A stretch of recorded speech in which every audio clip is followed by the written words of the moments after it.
नमस्कार दोस्तों, स्वागत है आपका किसान बुलेटिन में और मैं हूं आपके साथ पारुल यादव। खेती किसानी और गांव से जुड़ी खास खबरों में आज मैं आपको बताऊंगी कोरोना वायरस के कारण फूल किसानों के लिए खड़ी हुई समस्या के बारे में।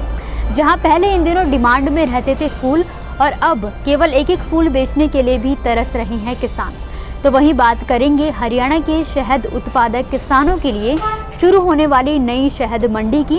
किसानों की आय बढ़ाने में काफ़ी फायदेमंद साबित होगी ये मंडी।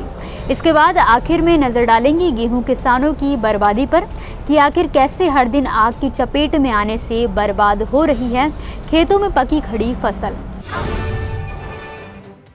इन सभी खबरों पर आज के किसान बुलेटिन में आपको विस्तार से बताएंगे, लेकिन उससे पहले चैनल को अभी इसी वक्त सब्सक्राइब करके बेल आइकन जरूर प्रेस करें। साथ ही ग्रीन टीवी को फेसबुक पर लाइक करके इंस्टाग्राम और ट्विटर पर फॉलो भी करें।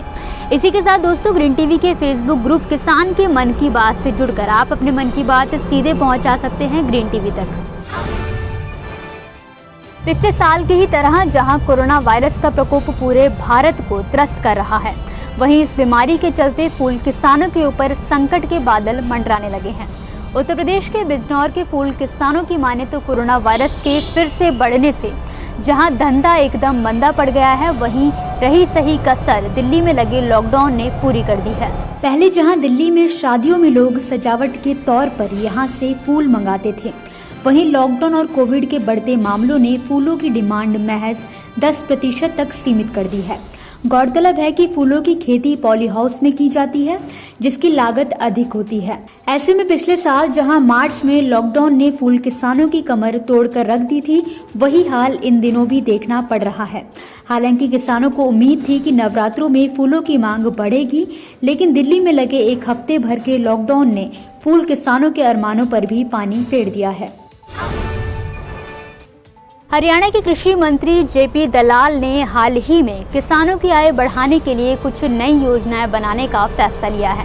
उन्होंने कहा कि आने वाले दिनों में सरकार ऐसे नए प्रयोगों को बढ़ावा देने जा रही है जिससे किसानों की आय बढ़ाई जा सके, साथ ही नए तरीके और नए मॉडल विकसित किए जा सके। उन्होंने कहा कि इस समय बढ़ती जनसंख्या और तेजी से फैल रहे शहरीकरण और औद्योगिकीकरण के बीच किसानों के पास खेती की जमीन सीमित बची है। यही वजह है कि छोटी जोत वाले किसानों के लिए मधुमक्खी पालन वरदान है, जिसको देखते हुए आने वाले समय में हरियाणा सरकार ने यमुनानगर में शहद मंडी शुरू करने का फैसला लिया है। गौरतलब है कि हरियाणा किसान आयोग की 2017 की एक रिपोर्ट के मुताबिक राज्य में करीब 5000 गांवों के किसान सालाना 4000 टन शहद का उत्पादन कर रहे हैं। ऐसे में जहां किसानों को शहद उत्पादन, प्रोसेसिंग, पैकेजिंग और मार्केटिंग के लिए 50% तक सब्सिडी दी जा रही है। इस बीच आने वाले दिनों में यमुनानगर में बनने वाली शहद मंडी किसानों के लिए फायदे का सौदा साबित हो। जैसे जैसे किसानों के खेतों में गेहूं की कटाई जोर पकड़ रही है, वैसे वैसे गेहूं के खेतों में आग पकड़ने के मामले में भी तेजी आती देखी जा सकती है। इसका ताज़ा मामला बीते रोज उत्तराखंड के बाजपुर के केलाखेड़ा में देखने को मिला, जहां अज्ञात कारणों से लगी आग ने किसानों की लगभग 100 एकड़ गेहूं की फसल जलाकर राख कर दी।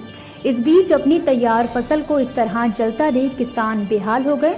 बाजपुर के अलावा इस तरह की खबर बीते रोज उत्तर प्रदेश के बस्ती के उभाई गांव में भी देखने को मिली है, जहां किसी कारण से घास के बने छप्पर में लगी आग ने आसपास बने कई छप्परों को अपनी आगोश में ले लिया। इस दौरान आर्थिक नुकसान के साथ किसानों के 2 मवेशी भी जलकर मर गए। ऐसे में जैसे तैसे गांव के ही लोगों ने मिलकर आग पर काबू पाया, लेकिन इसके बावजूद भी किसानों को काफी नुकसान पहुंचने की आशंका जताई जा रही है। तो दोस्तों, आज के किसान बुलेटिन की बड़ी खबरों में फिलहाल के लिए बस इतना ही। आप मुझे दीजिए इजाजत। घर पर रहिए, स्वस्थ रहिए, अपनों का और अपने साथ साथ अपना भी ख्याल रखिए। नमस्कार।